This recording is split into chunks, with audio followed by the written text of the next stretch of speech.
what the hell is wellness? I'm done with acquaintances. I only want friends Mhm. and enemies. This is really at its root a societal issue, and like we can like wag our finger at everyone being like, you should really stop using drugs.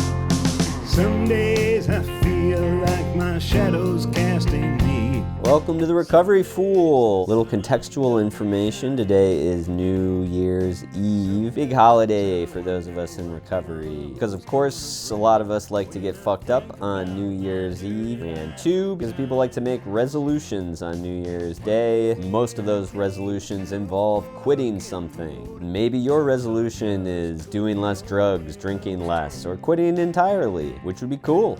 Do that. Sometimes I think there's too much emphasis placed on quitting, abstaining. You start kind of getting the mindset of sacrifice. When really what happens is you free yourself up to do a lot of great things, like have awesome conversations with people, actually remember the movies that you watch, leave parties without a terrible feeling of regret. Anyway, the whole point is just that, like, it's not so much about giving something up, it's more about accepting a bunch of great things. But forget that. Conversations. When you're in recovery, you end up having a lot of conversations. That's what this show is about. And today's episode is with Katy, who is a therapist. She is an actual professional, and I am still not, which I think is quite apparent in this episode. I don't know, maybe I'm exaggerating, but it felt like I was pretty inarticulate, and my poor explanations of certain fleeting opinions do come off as somewhat problematic. But I don't know, you tell me. Nonetheless, we did have an excellent conversation, and it was very helpful for me, and even more importantly, I had a great time doing it.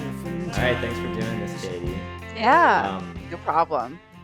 I was flattered. Oh, well, don't be too flattered. It's, you know what I was kind of like, was like, if I made a video show that maybe nobody watches, maybe 2 people watch, what do I want to talk about? If it's just to a couple of people, and it's like, well, what do I talk to my friends about? And every other different conversation basically turns into like, well, when you think about it in terms of recovery, it's kind of like, Well, it's funny because when you texted me, I was like, despite being a therapist and I think coming across as like pretty extroverted, I have a lot of social anxiety, especially since, becoming sober. And when you texted me, like to do like a social thing where we just talk about recovery or something having to do with that, I was like, this is like the perfect invitation for me.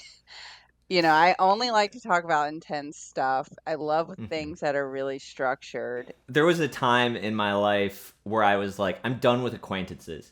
I only want friends Mhm. and enemies. Like I don't want small talk. I don't Uh-huh. ever want small talk Uh-huh. again. I just want to talk about the thing, because small talk gives me anxiety. You know what I mean? Yeah. I think that's like where some of the addictions built, was boredom initially. Just like, Mhm. I just wanted meaning and intensity and everything. I think that's a big one right there. But yeah, so I remember when we Mhm. first had a conversation, and it must have been like 6 or 7 years ago. I think I was like a year sober, something like that. Mhm. I met you, and you were at the time, I want to say, like working as like a drug counselor or a caseworker, or Yeah, kind of all of those things. So I was working as a therapist, but so I was working on Skid Row with the people concern. It was basically a drop-in center called the Wellness Center. And so we offered groups, we offered individual therapy. Um, some of the groups were about recovery. I did a group about recovery actually, but the site and people concerned in general is actually harm reduction, which is interesting because I was thinking about what I was going to say about that job. Not that I was rehearsing or anything, but I was like, no. it was a while ago, but it's like one of the things that sticks out to me. It was difficult to be a sober person in a harm reduction context, actually, because Hmm. people were coming in intoxicated sometimes. Which like I'm not judging, but yeah, yeah. So like that's a whole thing. No, it Um, is. Obviously, when you spend enough time in recovery, you end up talking to a lot of people about it, even when you're not in any form of professional whatever. Like Yeah.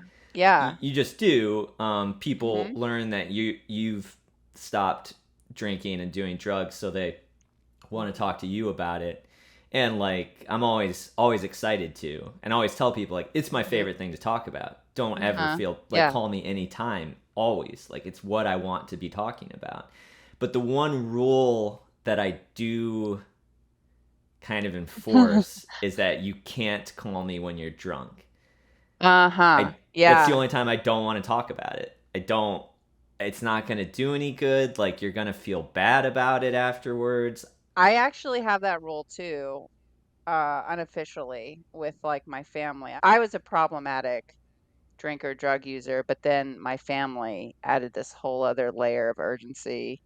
But going back to um the harm reduction context, yeah, people come in kind of like, I mean, they couldn't be belligerent or like wasted or anything, but definitely like coming in like on drugs and intoxicated from alcohol or whatever. And that was a struggle for me because it's like I understand like the rationale for like low barrier services, like, housing first kind of ethos, like I get that, but in terms of f- feeling kind of helpless to help people in the Al-Anon community, it's just like, well, you can't, everyone's on their own journey and all this stuff, but it's like for my own self, sobriety to me is like unequivocally associated with all of the good things in my life and my like sense of emotional safety. So it's like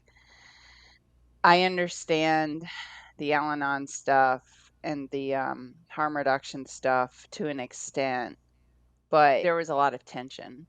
I Your bet. hands are tied in a lot of situations. When I think about that time of early sobriety, I had just been fired, and so I was getting unemployment checks. So I Mhm. didn't have to do anything. I just sat in my apartment. I barely talked to people. I just watched stuff all day. I wrote a lot. I strummed my guitar a lot. I go on really, Uh-huh. really long walks a lot. I would talk to other sober people for long times and stuff like that. But to be unhoused in doing that, I can't Oh imagine. my God, I know. I mean, it was well known in like the professional community down there that like if you didn't have an addiction when you got down there, you would form one just to survive the Yeah. environment. And there was some utilitarian like reasons for needing to stay up all night or doing speed or whatever. Like, I don't know, like it's a whole other just yeah, whole other reality that you can't even understand until you're living it. So I was constantly reminding, you know, uh, myself of that. I do think when you kind of like set aside your belief that people should stop using drugs and drinking like crazy, when you put that aside and you're like, I can't be on my soapbox about this in this context, it's not appropriate. It does kind of like open up the conversation to structural inequities. In that way, I kind of liked that it forced me to be like, this is really at its root a societal issue, and like we can like wag our finger at everyone being like, you should really stop using drugs or you should really stop drinking. But I think Yeah. in the context of if you pan out, it kind of is like, okay, we know. For me, it's like, I know you know that that's true for you, and that's often true that you stopping drugs and alcohol is helpful.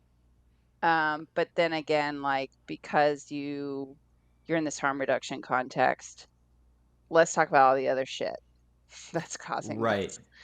You know what Yeah. I mean? So yeah, Well, so I it, mean, and in mhm, certain circles of recovery, there are often people who are so well versed in their own psychological trauma and mhm, problems and almost feel like they seem to know why they have these addictions. Like sometimes my perspective is that, and I think the perspective often of like something like an AA setting Mhm. is that like this stuff transcends economic backgrounds, racial Mhm. backgrounds, Mhm. various like specifics and trauma and things. It's just like you're a drunk because you're a drunk. You're an addict because you're an Oh, addict. You know, yes, I do know. wanting to say like I understand you want to solve this problem and you will be working on it the rest of your life, and you want to say like first let's take care of this thing.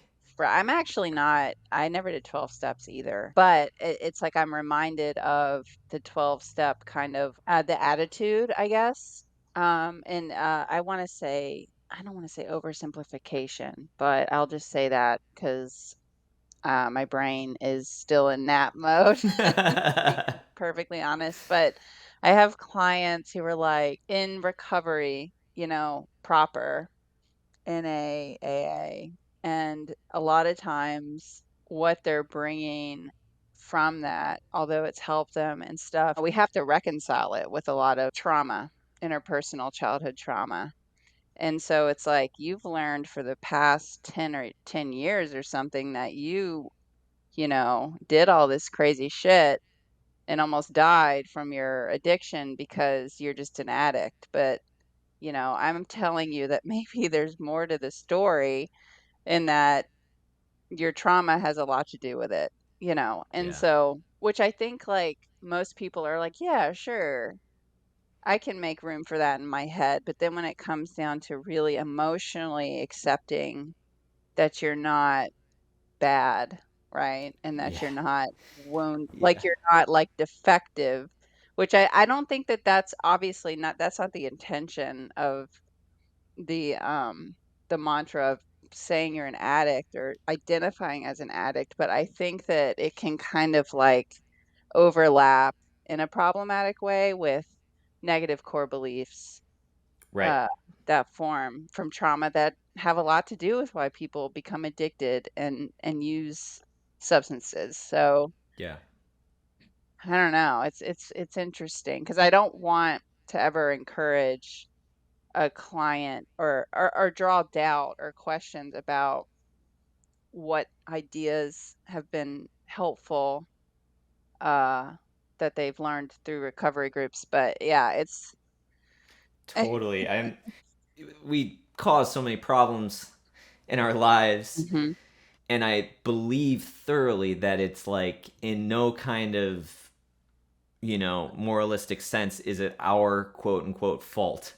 Whether or not you Mhm. view that as like, the disease of addiction, that sort of thing, or the trauma Mhm. that led to the addiction, or Mhm. just the universal cause and effect that led to the trauma. Uh-huh. Like, Right.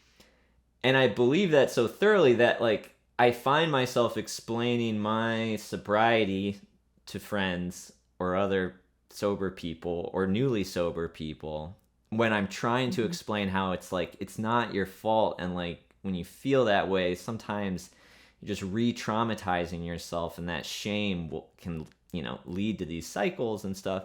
Mhm. And then I think I take it too far because I talk about the fact that I don't feel like I had a choice in my recovery. That like I don't feel merit in that. I don't feel that like I did something. I just feel like the same the same washing machine of experience that led me down that path like just spit me out. That's interesting. I think it just makes sense for me. I just view it so much as like letting go. Like I just let go Mm. of the most exhausting, awful way of living that I had been doing. And like I didn't want to let go. I wanted to keep doing it. But I just Okay. couldn't. I couldn't anymore. Like Oh, I see. That's because I was gonna ask you, like, was it not hard to quit? But you're saying in yeah. So like a metaphor, I like metaphors, and like I think a lot of people frame their recovery as like being in a dark valley, and then climbing up a mountain out of the darkness. For Uh-huh. me, I view recovery is that like I was holding on to the cliff's edge and I ran out of Uh-huh. steam, and despite thinking I was going to die, I Uh, fell. And it turns out I wow. didn't die. I just liked falling. Mhm. Is kind of the feeling, you Yeah, know. yeah. At the same time, I only brought that up not Mhm. to over philosophize this shit, No, because I no. find that when I do philosophize too much to like Mhm. newly sober people, I can see it bumming them out as if I'm saying that it's like not an accomplishment. And I'm like, no, I don't mean that, you know? Oh, yeah. Yeah. Yeah, and they're probably, yeah, more sensitive at that Yeah. time for signs like, "Can I do this?" or "Is this worth it?" or "What is this?" How did you get into, like, when did you first get into the idea of being kind Mhm. of a professional in this realm? Well, for me, that's like mental health and um, addiction/sobriety kind of go hand in hand. So, what I was gonna say is that there's a lot of mental illness in my family. That was my main inspiration. It kind of made me passionate and curious. And then when I was an undergrad, I was like, okay, what am I gonna do with my I went to undergrad later, by the way. I was working in restaurants in my early 20s, which is why I drank so much. Sure. Yeah. I ugh, God, yeah. So I didn't go to undergrad until I was 25. So I had seen things were starting to narrow a bit, and like Yeah. all of my friends drank more and more, and your tolerance at that point, if you started drinking when you're like a little bit when you're a teenager or whatever, by that time it was pretty bad. So I was like, fuck, I have to do something. And I was like the first in my family to go to college. In my immediate family, not extended family, but I went. And then when I graduated undergrad, I was like almost 30. So I was like, I Wow. need a job and I'm not gonna like get a PhD. Like I was old enough Mm-hmm. to know that that wasn't really like um not necessarily financially viable. So I was like, I'll be a social worker. Okay. And I volunteered at a women's home for formerly incarcerated women who were just getting out of jail and a reentry And agency. what city were you in? And I was in Baltimore, and so Okay. I assisted with like a jobs skills class that was at the facility. And I was like immediately like, yes, if I had like millions of dollars, I would open a place like that. Yeah. Um, but many of them were struggling or had struggled with addiction. So, um, yeah, and then I applied for my MSW and got in, thank God. And I only applied to one grad school. I had no Nice. car, and it was the school I could take the bus to, Sure. and I got in, and the rest is history. I mean, in Baltimore, I worked a lot with people with addiction. I worked in a IOP, intensive outpatient recovery program. Okay. Like if you got into the program, they offered housing. So it was a lot of formerly homeless, drug addicted folks right as the opioid crisis was popping off and people were just like dying. Your clients just die when you are in those settings. I worked on Skid Row here in LA for only 10 months and like 3 of my clients died.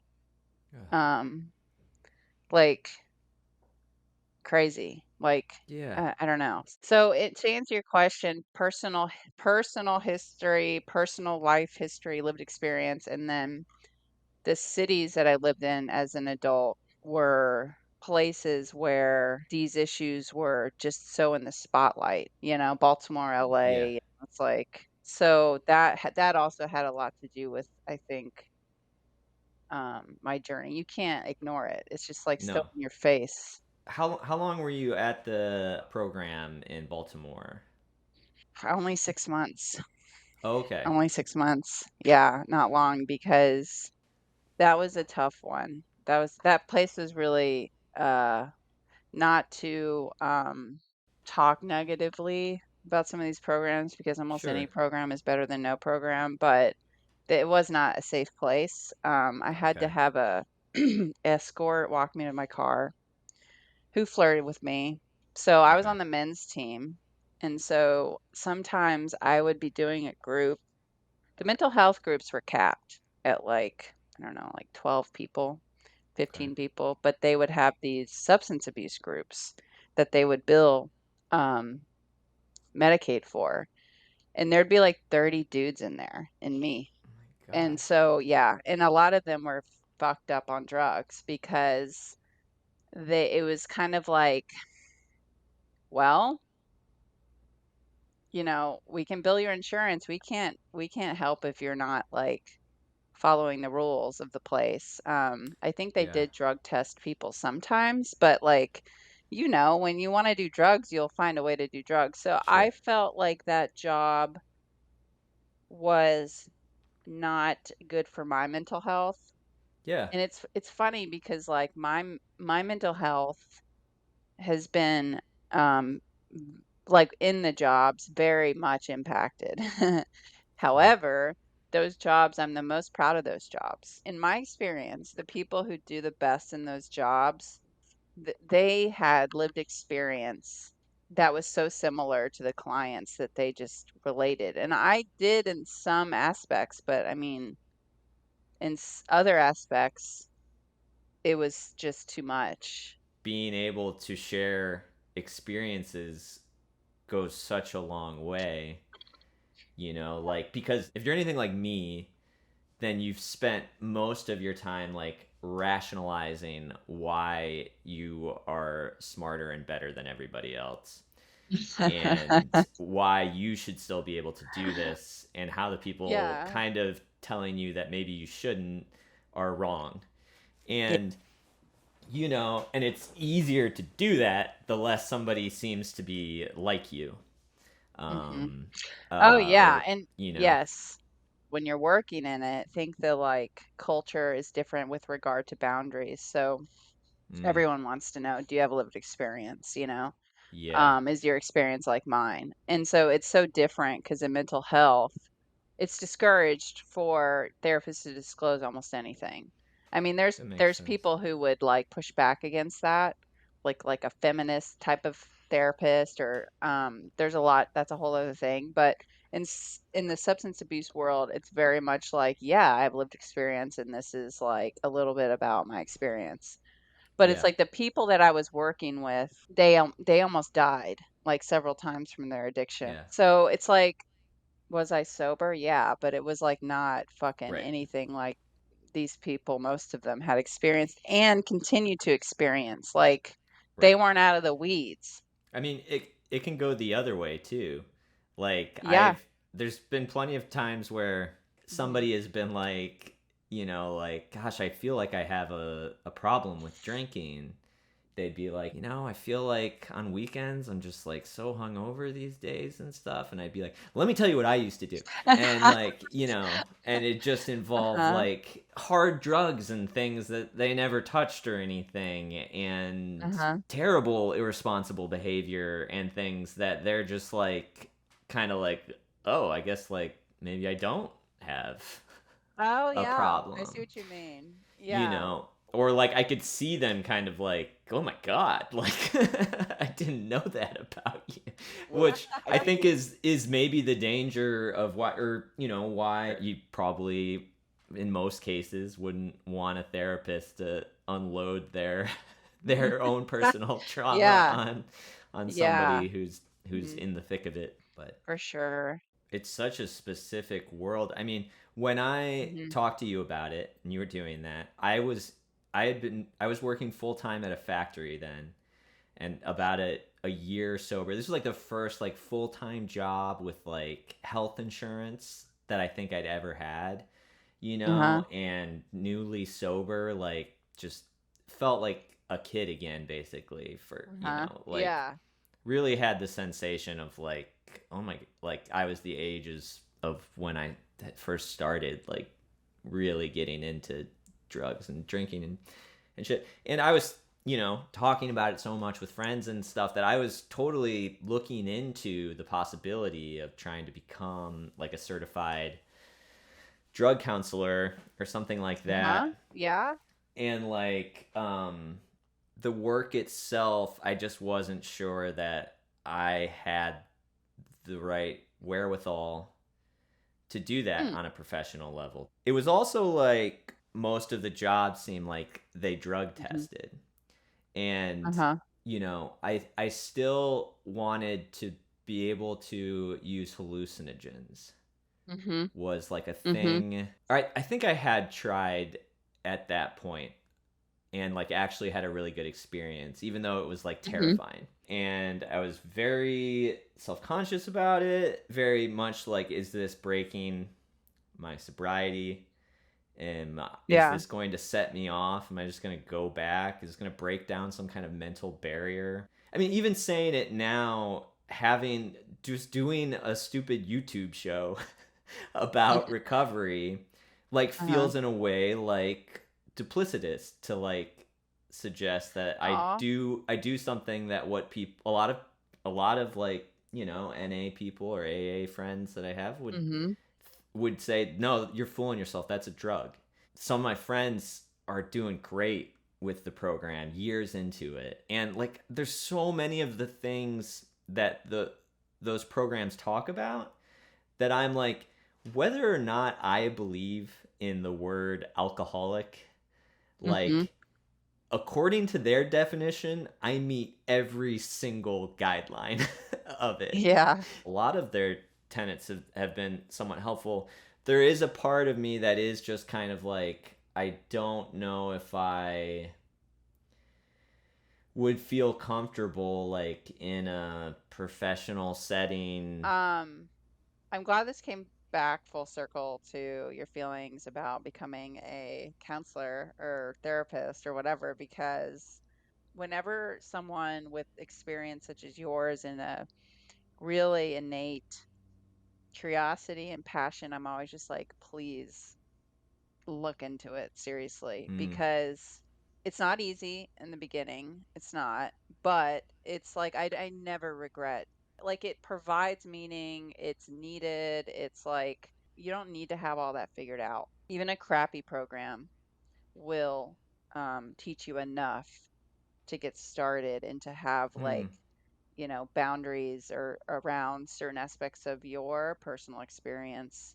Um, you'll be in school for 2 years. You'll have an internship where you don't really see a whole lot of people. You see a few people, and you basically talk about it with a supervisor for at least an hour a mm. week. You don't have to have any of that figured out. What you have to have, though, is what you already have, is that passion and empathy and that, Mm, intellectual curiosity, which I think is like very important because when you become a therapist or drug counselor or whatever, you have to always be learning, right? yeah. Because things change, treatments change, um, ideas about things change. So anyway, I always just like to really like be like, "Yay, look into that if you're still Yeah. interested," because actually the state of California is like coming up with some totally new like career route, like wellness coach or something because of the difficulty with accessing um any type of treatment. So Oh, really? it's a big problem. Yeah. Yeah. How did you Mm. feel Baltimore the wellness or mental health scene there compared Hmm. to Los Angeles, the belly of the beast, like Yeah. what Oh were my God. any kind of differences that That's like really stood out? oh yeah. I mean, I don't know if I'm sure a lot of it has to do with the fact that I was different Sure. um back then, but even with that said, I mean, you've been there, right? To Yeah. Baltimore? Sure. Um it's just different. I mean, it's just such a it's a just the city itself is just so less, it's not resourced really like LA is. I mean, like LA still has it is stratified and stuff, but it's just like I can't even compare it. I mean, Really? I think for some communities in Baltimore that are more resource privileged, whatever, our wellness is a thing, but I just don't think it's really a thing there like it is Sure. here. And that's maybe opens up a whole other conversation about what the hell is wellness?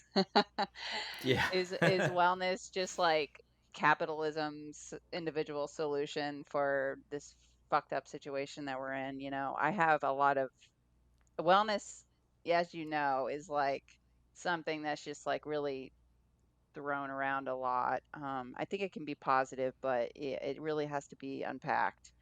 Um, Absolutely.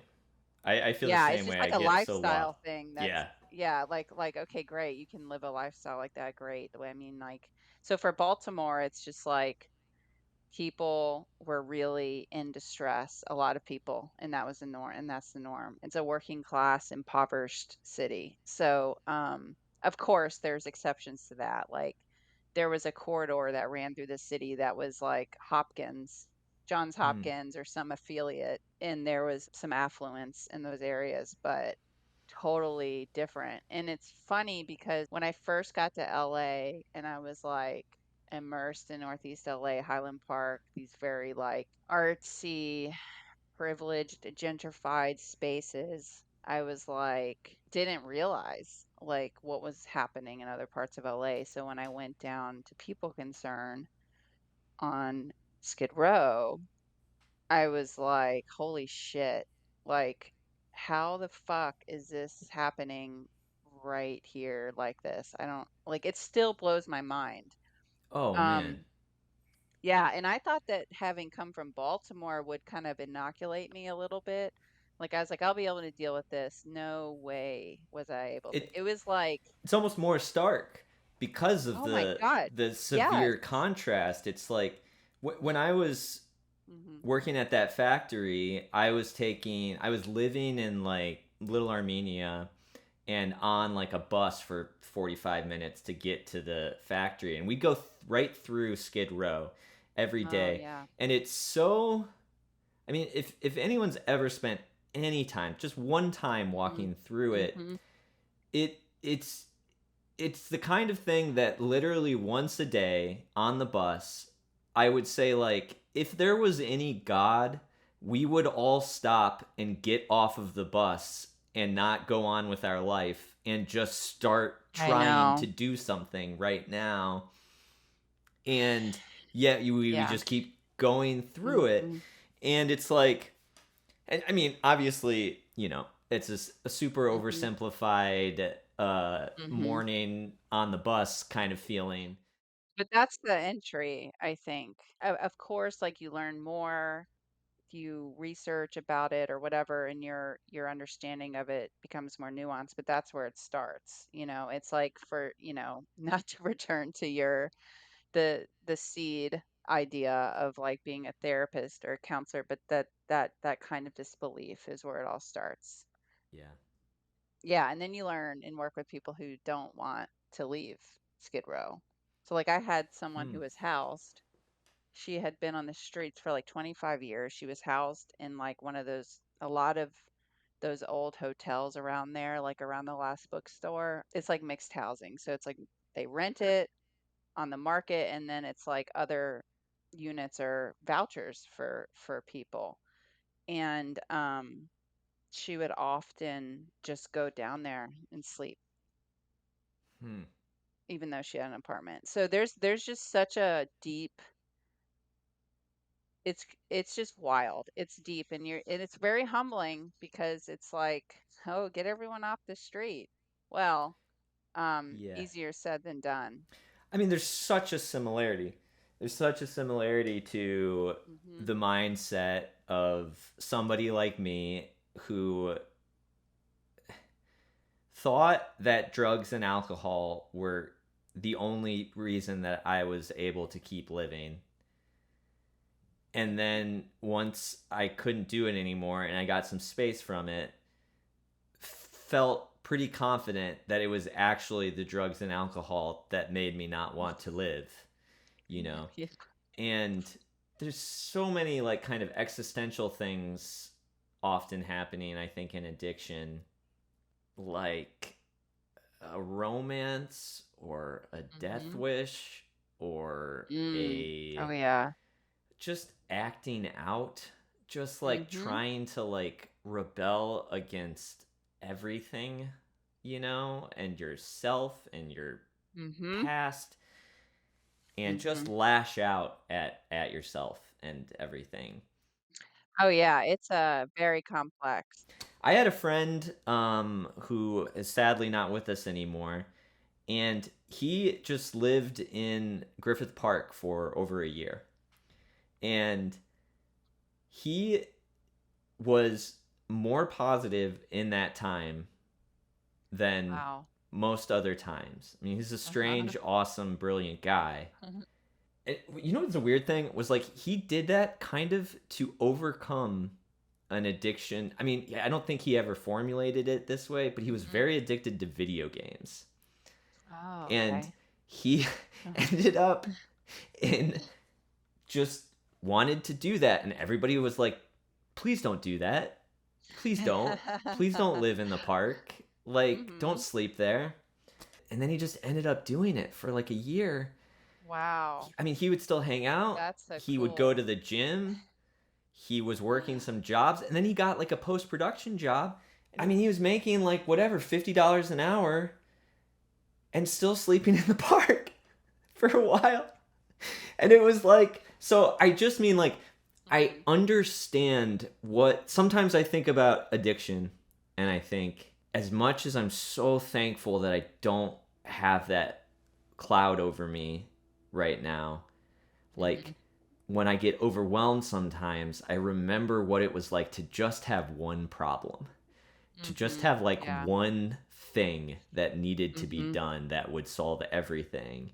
And I think Mhm. there's something in the escape of just like, I just sleep on the street. Like, there's nowhere else for me to fall. There's nowhere for me to fail. I don't know. Obviously, I don't know what that's like. I mean, But, that's something that I would love. I have to probably go soon, but I would love to oh, talk sure. about that, like, because that's not talked about a lot. And it's like I had a little tiny taste of that in my own issues and also in my own family. And I think I don't talk about it because it's like I don't want to romanticize addiction Yeah. or whatever, but there's kind of like a performance happening with like your existential existence. So it's like one way I think one kind of word I put to it sometimes, um, if we were to talk about one aspect of the performance, if you will, is like passive suicidality. So I Yeah. think that that's what I was going through. I would put Oh, gosh. myself in crazy dangerous situations. Yes.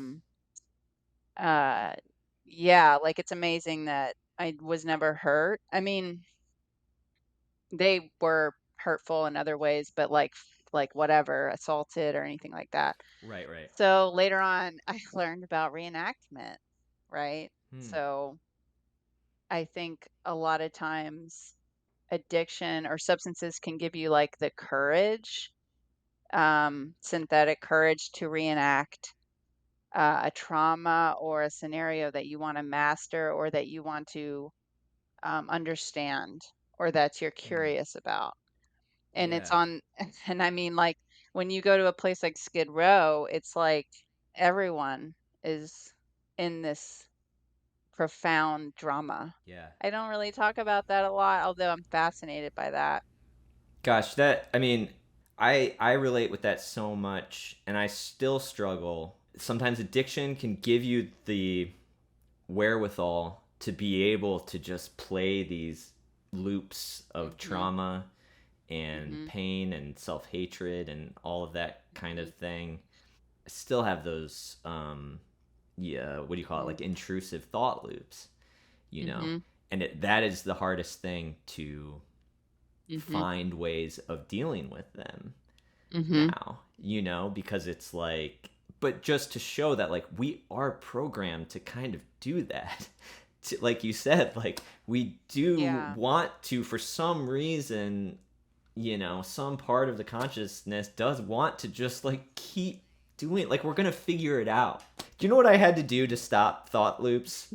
I started memorizing stuff. Oh. I memorized like Shakespeare soliloquies. I memorized like poems and things because like I couldn't find a way out of having the same conversations in my head over and over again. And I tried so many different like self-help things. And the only thing that would work is if I just started playing a different tape in my head. Just a Wow, thing that's that really I had interesting. memorized. And that's another thing I would love to learn more about that because I'm glad you told me at the beginning of or when we were texting about this that, some of this you might edit out, but I am Yeah. curious about like anxiety versus OCD and all that stuff. And this is really, this is where it all overlaps. But I was Yes. gonna say before, like, I'm really interested in this idea about play Mm. and maybe you should edit this out, but like this idea of like reenactment or performance or even play, it's like I think we're so burdened, like in our society on this like grind that like addiction can be. Now I know it's terrible and horrible and makes people kill themselves and do fucked up terrible things, but it's like a deformed version of play. And it's like Yeah. play is important throughout the lifespan, but it's like we're Hmm. I don't know. So there anyway, that's my like hot take. Yeah. But I Yeah. wouldn't No, like yeah. it's It's a new blurry. idea. Yeah, it is. It is. And but I Um, think I really relate to that. The idea mhm, of play and just the fine line between that mhm. very natural thing that we all do to cope and it becoming obsessive. Yes. Yes, exactly. Obsession and addiction are just so related. Yeah. Um, yeah. Well, this was awesome. Well, yeah, this was great. Thanks so much, Katie. Maybe we Yeah, should do it again yeah. sometime. Yeah, I would love that. All right. Sure. All right, Okay. bye. Bye, Katie. Oh, you made it all the way through again, and so there's the dog. Little context today is New Year's Day. It's 2024. How exciting. It's pretty exciting, right? And New Year's Day, obviously famous for people having regrets. Do I have any regrets about this conversation? Not really. I thought it was great. Katie kind of wanted me to perhaps cut the analogy or metaphor to play, but I think it works. I think we understand what she's talking about. Dog is so small right now. Just a perfect circle, like the band. But I really like addiction as kind of a strange, perverted, mutated version of play. A friend of mine who's also in recovery likes to talk about this feeling that we get sometimes where he says, I get feeling like I just want to act out. Not to say that that is the main cause of addiction or anything like that, obviously. It's just, there is for a lot of us an element of rebellion or mischievousness. And again, it's just most of us take it so far that it's actually harmful to ourselves or others. That's why they call it addiction and not play and not just acting out. But I left in Katie's reservations because I have some of my own reservations about this conversation and every conversation I've ever had.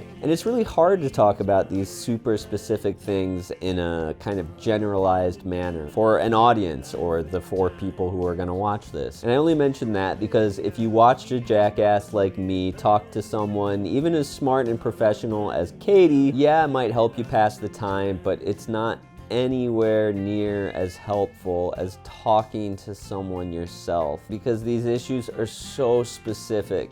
Thanks for listening. Take care.